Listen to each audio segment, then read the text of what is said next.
안녕하십니까. 저희 집에 오신 걸 환영합니다. 신발장이 있어요. 문이 나오게 됩니다. 주방이 나오게 되는데요. 찬장이 있고 여기 두 번째 문이 도착하게 되고요. 낭낭한 일본 갬성이 저희 집에 대해서 한번 얘기를 해볼까 합니다. 이거 좀 마시고. 목말라. 오늘은 저희 집을 소개해보겠습니다. 궁금하시지 않았나요? 이 집은 도대체 어떻게 생겼으며 월세는 얼마이며 그리고 어떻게 구했어? 그럼 지금말로 스타트. 여기 보이는 이곳은 저희 집 현관. 굉장히 뭐가 없습니다. 이렇게 이중 구조로 두 번째 잠글 수 있고 요렇게 락 걸 수 있고 귀엽죠? 일본에 이제 열쇠문 하니까 열쇠를 현관문에 걸면 편하더라고요. 이런 식으로 현관의 바로 옆에 보시게 되면 신발장이 있어요. 근데 신발장이 굉장히 크더라고요. 굉장히 휑하죠? 이 위에는 일단 선풍기를 제가 지금 안 써가지고 여기 넣어놨고 뭐 이런 잡동사니들 보관하고 있습니다. 이렇게 현관 옆에 바로 세탁기가 있어요. 이게 제가 지금 4.6kg를 쓰거든요. 4.6kg가 딱 괜찮은 것 같아요. 그리고 제 이 앞에 걸려있는 이게 뭐냐, 이 빨래 바구니를 사기 애매한 거예요. 그래서 이렇게 하는 걸로 이렇게 고리를 담아놨어요. 이게 빨래망인데 양말, 팬티, 브라 이렇게 3개로 나눠서 빨대는 이렇게 빼서 그냥 이렇게 넣는 거죠. 이런 식으로 쓰는데 아주 좋습니다. 굿. 그리고 이 위에는 선반에 이제 뭐 빨래 관련이랑 청소용품 쓰고 있고, 그 다음에 첫 번째 문이 나오게 됩니다. 이 문을 딱 열면 화장실이 있어요. 정말 별건 없죠? 건식 화장실이고 비데가 있습니다. 전체 많이 잡아본지 모르겠지만, 그리고 위에 이렇게 선반이 있고 그냥 평범한 화장실입니다. 주방이 나오게 되는데요. 요거 이제 요리하다 뭐라고 탁 튀기면 끝장이기 때문에 다이소에서 이거 사서 이렇게 해놓고 있고, 조미료나 이런 것들 이쪽에 보관하고 있고요. 밑에 서랍 같은데 이제 밥솥이나 레면 같은 거 보관하고 있고, 싱크대는 생각보다는 큰 것 같아요. 찬장 있고 여기 이제 그릇이랑 그런 거 보관하고 있고, 그다음에 그때 일본 머플 1화에서 나온 영상에 나온 이 전자레인지 있고, 냉장고 있어요. 냉장고는 위에가 이렇게 냉장고로 돼 있고 밑에가 냉동고 이렇게 돼 있어요. 이렇게 되게 넓고 안에도 이렇게 서랍할 수 있게 돼 있더라고요. 좋습니다. 그리고 이거는 이제 빨래 건조대. 귀엽죠? 이거 빨래 집게. 귀여워. 아까 지나왔던 첫 번째 문을 지나 두 번째 문이 도착하게 되고요. 여기를 열면 짜르리루루. 안녕하십니까? 이쪽 수납 이렇게 있고요. 그다음에 이쪽 수납 뭐 이런 식으로 보관을 하고 있습니다. 이쪽에도 콘센트가 하나 있어서 여기 이제 드라이기 쓰고 있고, 세면대가 생각보다 넓어요. 그리고 옆에 쓰레기통 작은 거 하나 놔뒀고 화장솜이나 그런 거 버릴 때 유용하더라고요. 짜잔! 이 육두 일본 갬성. 위에 이거는 아니 여기 수건거리가 없더라고요. 그래서 제가 이거를 백엔샵에서 주고 샀어요. 이거 정말 좋아요. 이렇게 쓰니까 좋더라고요. 문도 열고 닫고 하기도 전혀 방해가 되지 않습니다. 그리고 안쪽으로 살짝 들어와 볼게요. 스켈레탄 공간. 안녕하세요. 크진 않아요. 한 요 정도? 여기 이렇게 선반 있고 욕조도 진짜 딱 1인. 근데 좋은 게 되게 깊어요. 좋은 것 같습니다. 그 다음에 저희 좀 이런 게 있더라고요. 여기 안에 들어가서 이렇게 바람 같은 거 나오고 따뜻하게도 할 수 있더라고요. 근데 저는 이걸 주로 샤워가 끝나면 얘를 눌러요. 시간을 10분을 설정해야 되는데 여기서 이렇게 바람이 그냥 막 나와요. 시원하게. 이게 좋은 게 몸을 말린 용도보다는 이걸 틀어놓으면 다 마르니까 곰팡이 안 쓰고 좋은 것 같아요. 그 다음 대망의 방을 공개했습니다. 별건 없어요. 이쯤에 들어오면 바로 이렇게 문이 있고요. 문을 지나 싹 하면 또 문이 있습니다. 이것은 안 봐도 옷장입니다. 옷장이 생각보다 여기까지 있어서 되게 깊어요. 옷걸이로 치면 한 30개 정도 넘게 들어간 것 같고, 이 위에는 저 위에는 모자, 여기 가방 좀 만들어놨고, 이 밑에 보시면 이것도 니트를 샀는데 아주 잘 쓰고 있습니다. 여기에는 저는 바지를 놓고 있어요. 이거는 이제 제가 가져온 미니 캐리어인데 저는 여기 양말이랑 약간 나시 같은 거 이렇게 보관하고 있어요. 이것도 이제 안 쓰는 뭐 여름 이불 같은 거 그런 거 넣어놓고 있습니다. 그리고 짜란! 저의 정말 별거 없는 방. 침대는 생각보다 커요. 세미더블인가? 그 사이즈더라고요. 엄청 작은 걸 사지 않았어요. 저는 막 뒹굴면서 자고 싶어서. 근데 소름이 돋게도 뭔가 딱 맞는 사실. 너무 기분이 좋았어요.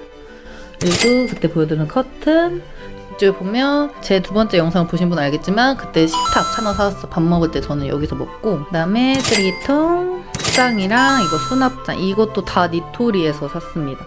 의자도 그냥 딱 한 사람이 앉기 좋고, 수납장은 화장대가 없어서 여기랑 이 첫 번째 칸을 저는 화장대용으로 쓰고 있어요. 아주 편합니다.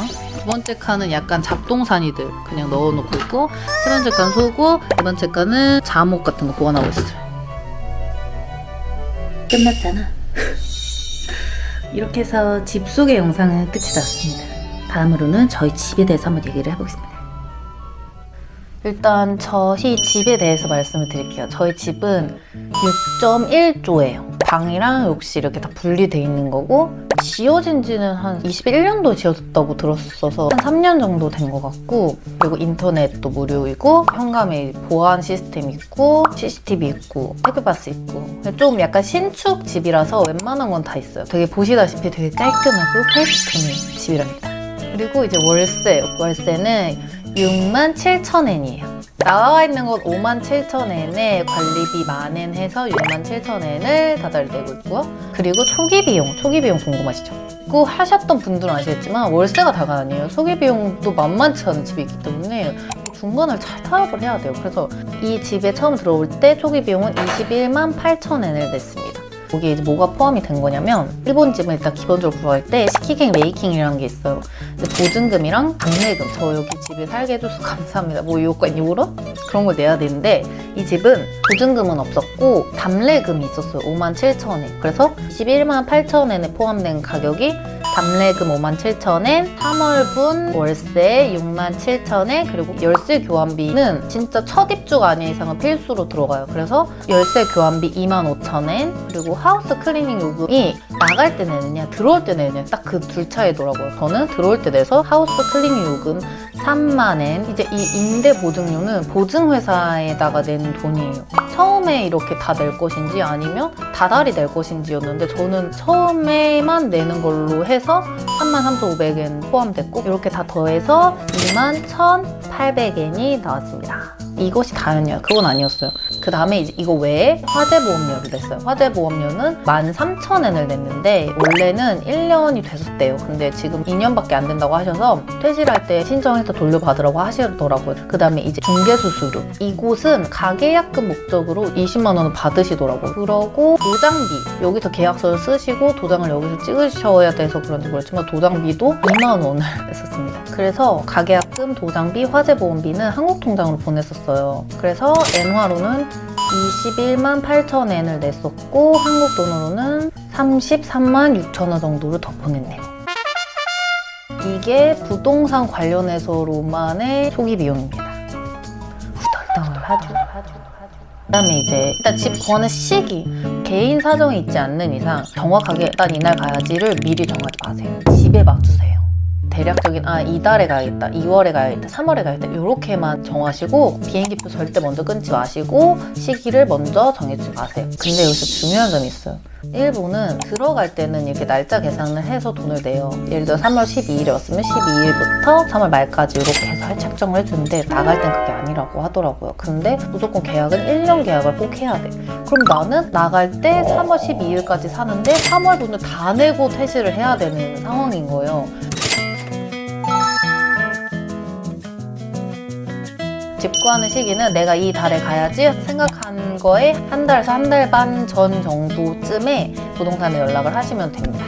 그 다음에 이제 집 구하는 과정, 그냥 한인부동산에 연락을 하시면 돼요. 한인부동산은 종류가 되게 다양하게 있어요. 뭐 오사카 한인부동산, 도쿄 한인부동산 되게 많아요. 자기가 마음에 드는 부동산을 컨택을 해서 연락을 드리면 되고, 그러면 메모를 되게 많이 보여주실 거예요. 제가 추천을 드리는 거는 한 곳에만 연락을 하시지 마시고 여러 곳에 연락을 해보세요. 한 곳에 연락을 하면 그분들도 되게 바쁘시기 때문에 아무리 많이 보여줘봤자 하루에 이제 4-5개 막 이렇게 보여주신단 말이에요. 근데 그 4-5개 중에서 내가 마음에 드는 매물이 있을 거라는 보장이 절대 없어요. 그리고 매물도 많이 보면 많이 볼수록 감이 오더라고요. 그래서 하시기 전에 미리 난 이 부동산 할 거야 하시는 것보다는 여러 개를 다 연락을 해보시고 이 매물, 이 부동산 마음에 들어. 그렇게 해서 계약을 하시는 게 베스트인 것 같습니다.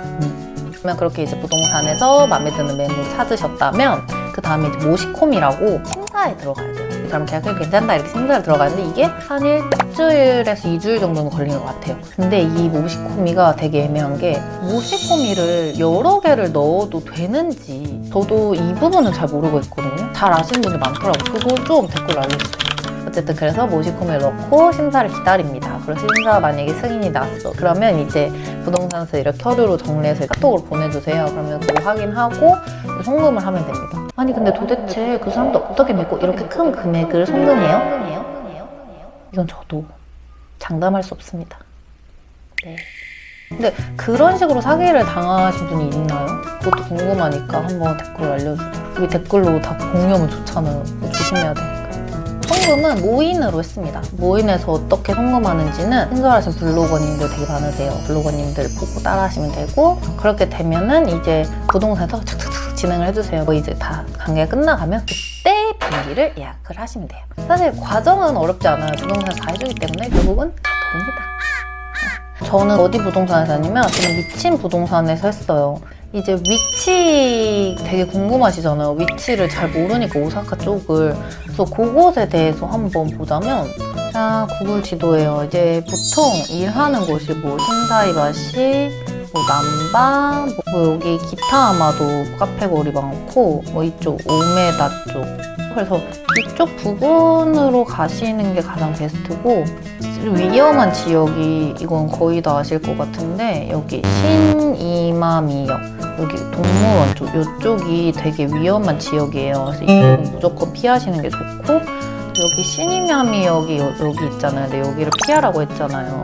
근데 우리가 주로 일자리가 많다고 제가 방금 설명드린 남바, 뭐 신사이바시, 우메다 이쪽은 이 윗동네예요. 이렇게. 그러니까 결론은 시니미마역을 중심으로 이 위쪽 라인의 동네가 전 좋을 것 같습니다. 그래서 너무 멀지만 않으면 다 괜찮은 것 같아요. 총 위험하다는 없는 것 같고 사창가가 어디 있냐면 여기 시니마미역 쪽에 사창가 있다고 들었고 마츠시마 신치 그래서 이쪽이 사창가라는 거. 사창가 주변이라고 해서 꼭 위험한 동네다까지는 모르겠어요. 알고는 있으면 좋지 않을까. 여기 마츠시마 신치 5번째로 큰 사창가라고 하더라고요. 이렇게 오늘 제 집에 관련한 영상. 좀 궁금한 게 더 많으실 거라고 생각을 하는데 좀 댓글 남겨주시면 다 답변 드릴게요. 그러면 다음 영상에도 재밌는 영상으로 찾아뵙겠습니다. 그러면 안녕.